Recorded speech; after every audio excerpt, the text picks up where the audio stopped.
It is a fact that Ghana is blessed with abundant natural resources, with gold being the highest earning commodity. However, the citizens are yet to reap maximum benefits from its gold. Question: who digs the gold? And who benefits from this rich mineral resource? The overall objective of Ghana's local content bill is to ensure that Ghana's natural resources benefits Ghanaians. I mean, legally mining company, and you go and do galamsey, and you are caught, you can be persecuted. So if you are sourcing the products locally, the demand for foreign currency will go down. And if it goes down, it means that you are making your city stronger, and it brings stability into your macroeconomic environment, which is very key. Kweku Bolton explores local content in the mining sector. Does it bring job creation, economic growth, and productivity?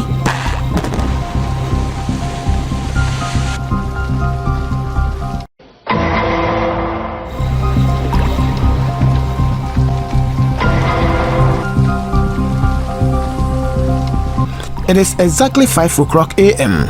and the weather is cold, and connecting to the colorful skies, the upper rim of the sun is appearing on the horizon. Some people have started going about their businesses with beaming smiles, while others look forward to trekking through the scorching hazardous sun in search for jobs.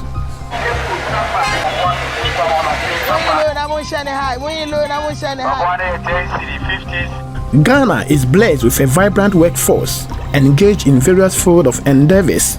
Beside the scientists, researchers, contractors, engineers, technicians, among other work disciplines, the country abounds in craft persons who believe in the concept of entrepreneurship. This is Nana Kwame Amokwano, Queen Mother of Gomwa Okou. She is a traditional leader who has broken patriarchal jinx to study auto body engineering at the Government Technical Institute. Pacha, yefreme Nana Kwame Amokwano, Gomwa Okou Jasenyen. Na haso Nana. Yes, eshamin kwande. Aya me wo ho a me hunde adwuma no. Mema na waye. Na sometimes no memuwa no nkoten na wo fi say adwuma no wo botum waye. Na menyi me dem ba so botum aye. Timeto na me so da me za ma so ma me kwatrai na me hwe dem botum aye bia. Nti no nam da me de ba me ba so. Me hunde adwuma no ye menyi nkoten na wo siamba so yesu bia ye. Mpasa biwi a me command na me kosuan mines na me kosuan yimdi no. Adams Ramatu also studied mechanical engineering. These engineering students are poised to work in the mining sector to sustain their livelihoods and contribute their quota to supporting the growth of the economy and to bridge gender gap. My course that I'm offering is auto engineering. Then I'm having a lot of interest in this course because when I completed GHS, I was having more interested in like cars. Don't let people to push you down that this course is difficult for you. No, me, it's not difficult for me. Nobody told me to come and offer this course. I was the one who said I'll do it. I want to furthermore in the mining company to get more experience. These are some of the engineering ladies who have taken a bold step to work in the mining sector to inspire the young ladies to study engineering.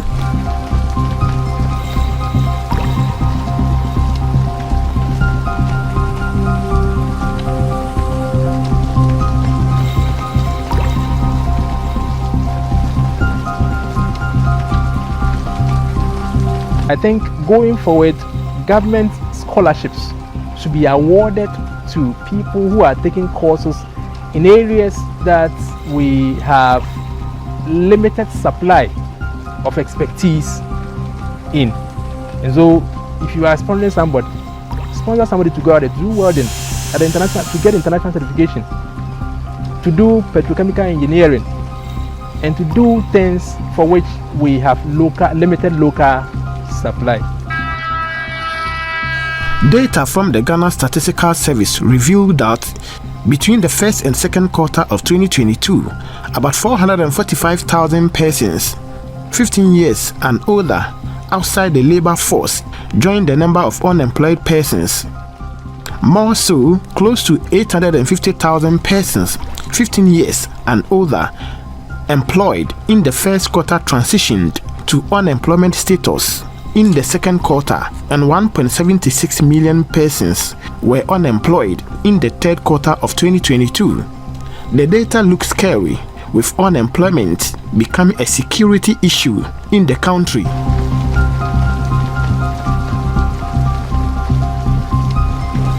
Every company that comes under this mining extraction industry, they are supposed to have some number of their skilled people recruited within the country.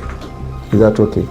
Which means that you cannot wholesale have all your top management level being expatriates. It means that you have to employ people, train them, and so that they will also have the skill to continue to work. So that is one of them. Number two, it means that we are also developing the skill base of our people, so that in 10 years, 20 years to come, you can see that about, let's say about 30% of the top management skillful staff could be Ghanaians, because you are forced by the law to do so. You understand? And if you don't do so, there are sanctions attached to it.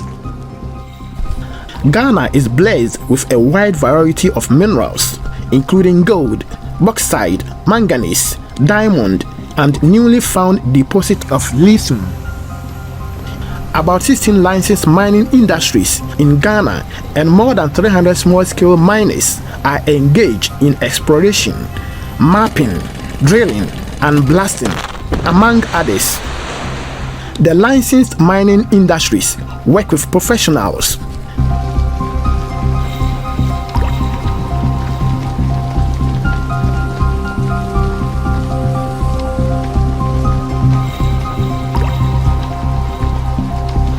When we talk of local content, simply we're referring to the quantity or percentage of locally produced materials, personnel, financing, or local business participation in the production of final goods and services. Now, in trying to source locally, we're also encouraging local producers of those inputs to grow, to become bigger, expand, and employ more people, so that it aids development. And therefore, local content is key, and it takes different forms. It could be products you are producing. Typical manufacturers, for example, they go by local content arrangements. The implementation of local content law brings relief to Ghanaians. This is in reference to the local content framework for Ghana's mining industry, which is creating local employment whilst promoting the growth of domestic manufacturing.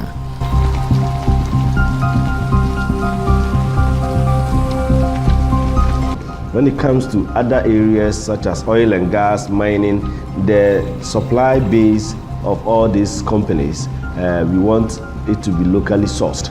So if it is even human resource, use local people. We call it localization. That is part of local content. In the end, as you use people locally, you actually expand the local environment, you expand the local businesses, you expand activities at the local community level, and then you get everybody involved. You have a buy-in from them, and then you can grow your business very well. Once people are working and they earn money, or they earn their salaries and wages, then there's growth. And these monies will be in turn used in the country as a whole, and the whole country will also benefit because people are working and they are receiving money. And for the companies too, they also benefit because they are also getting resources. The Mining Local Content Regulations LI 2431 seeks to promote job opportunities and the use of local goods and service while developing and enhancing the international competitiveness of domestic businesses in the mining sector. We have this local content that says that a certain number of workers, skilled workers, it should be from Ghana. You should employ them from within the community, within the country. The regulations specifically reserve the provisions of certain service for Ghanaians. These include camp management services, supply of stationery and toiletries, collection of rubbish, and other sanitation services. Contract mining services for small-scale mining operations, haulage, fuel supply, security services, and catering services are required to be the reserve of Ghanaians. At some point, even water was being imported. At some point, even food was being imported. But these are things you can do locally. Now here, I must commend the Petroleum Commission and some of the companies that made a lot of effort in this area. And today, a lot of it is local based because basic food items, and you may think it's so simple, what is food? You can just produce. Even bread, at some point, was being imported. We also recently, when we had a problem during the COVID period, it got to a point we were all panicking as a country because a lot of our products we consuming are imported. And people were wondering whether we were going to get those supplies. And if a dry spell happens, and the countries, when it came that critical point, they were protecting what they had. So supplies were not coming in. And if we had locked down for a long time, we would have known the disastrous nature of this situation on us. So it is very important that you source locally. When you source locally, it means you have reliability of the supply.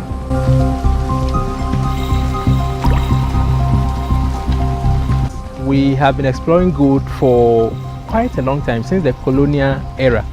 But if you look at the percentage that comes to Ghana through royalties and through taxes, research has shown that it has not been beyond 10%.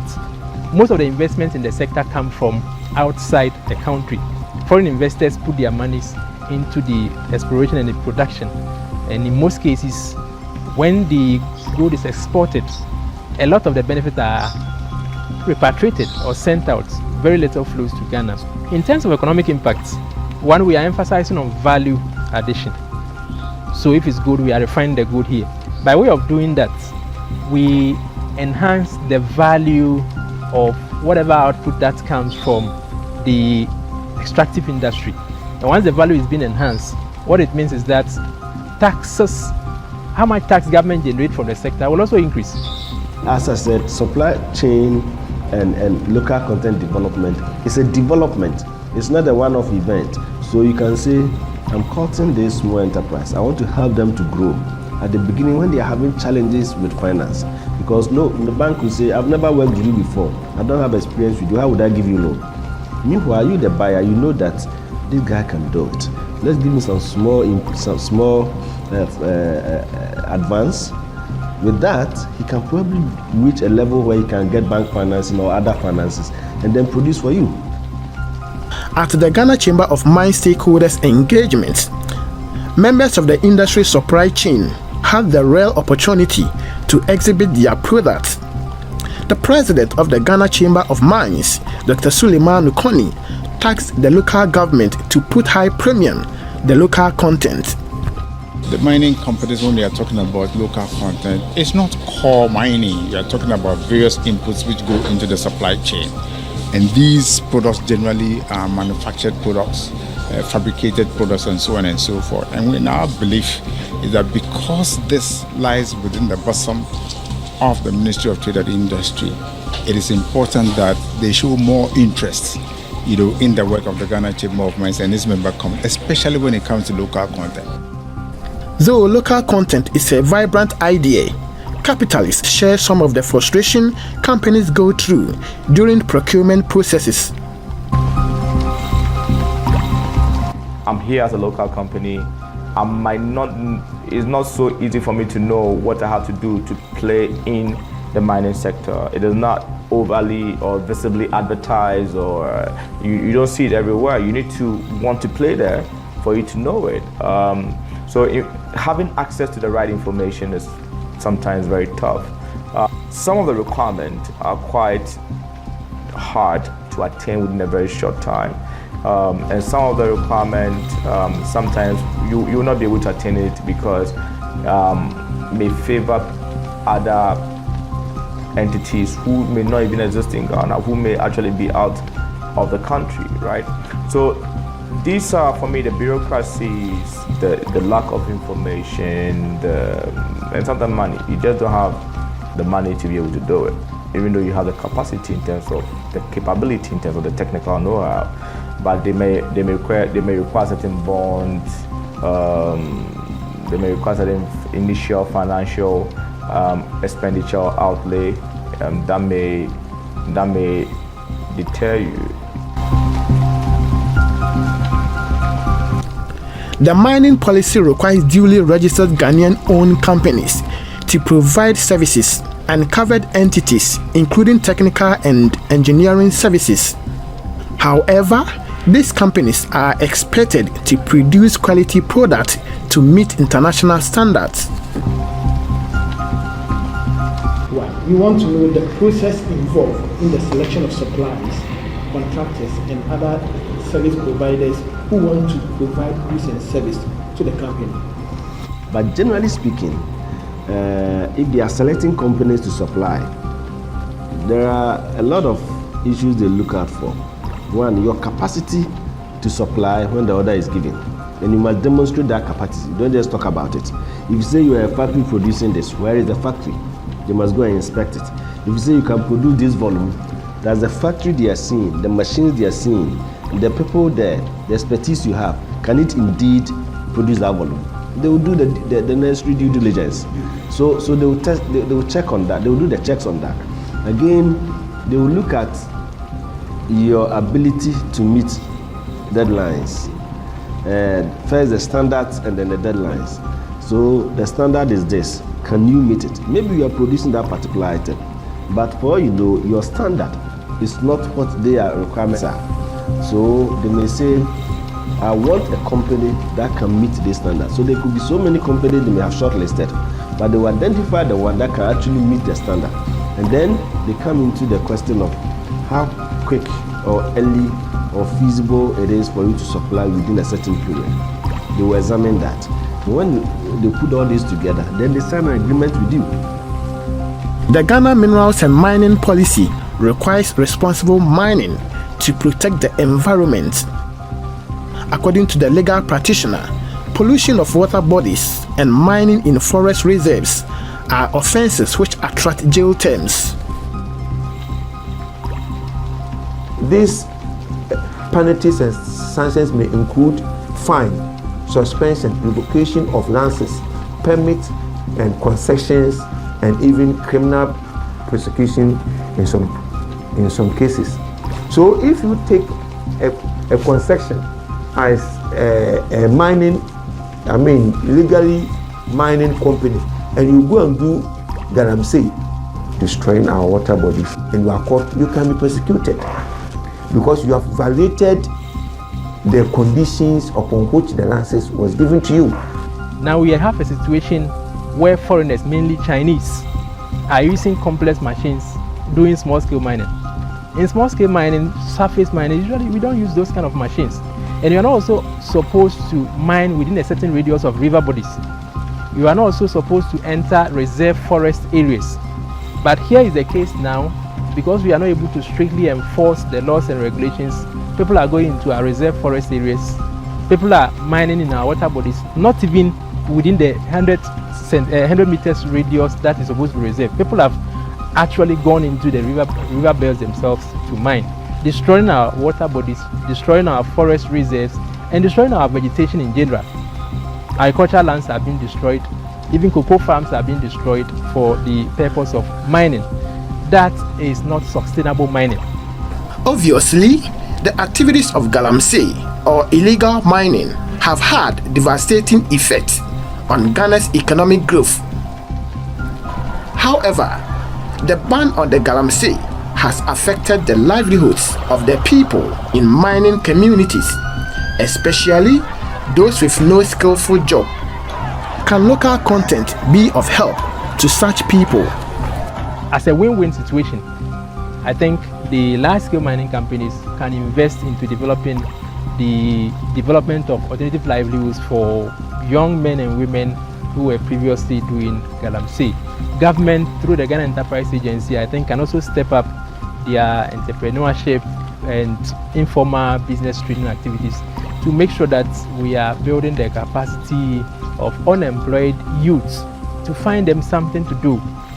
And not only jobs, skill jobs, because there will be transfer of skills. The law requires that not all your high-skilled staff are expatriates. You understand what I mean? We may not have the skill here as it is now, but what program do you have as a company who is mining or who is into extractive industry? What program do you have so that in 5 years to come, the indigenous people that you came to mine from their locality, they can also have the skills to continue to work? You employ them, you train them, you take them outside, whether it's a refresher course, 2 months, 3 months, 6 months, then you bring them back to come and work. That is where the transfer of knowledge comes in. Transfer of skills and knowledge.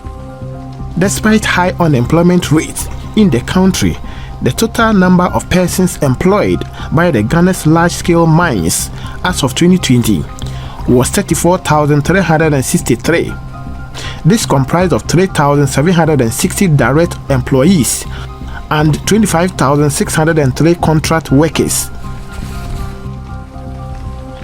Before the adoption of the local content bill in 2013, the local communities used to benefit mainly through the corporate social responsibility activities of the mining companies. So for instance, we could have a mining company putting up a borehole to provide water. In some instances, they provide health facilities. Sometimes they provide educational amenities or any such community social infrastructure at the community level. Now, what the local content bill seeks to do is to formalize what most of the companies were already doing and to encourage the companies to do more by way of trying to integrate local expertise, local personnel, local materials, engaging indigenous Ghanaian companies in some of the activities that they outsource. Beside the fiscal and tangible contributions of mining to the economy, the mining industry contributes to social multipliers, which arise from the role of mining companies in the development of human resources and infrastructure such as schools, colleges, clinics, roads, and housing in their respective area of operation. In 2019, the producing members of the Ghana Chamber of Mines invested $24.5 million in their host communities. The mining and quarrying sector's contribution total fiscal revenue increased from 4.052 billion Ghana cedis in 2019 to 4.398 billion Ghana cedis in 2020, representing an upturn of 8.5%. My name is Kweku Bolton.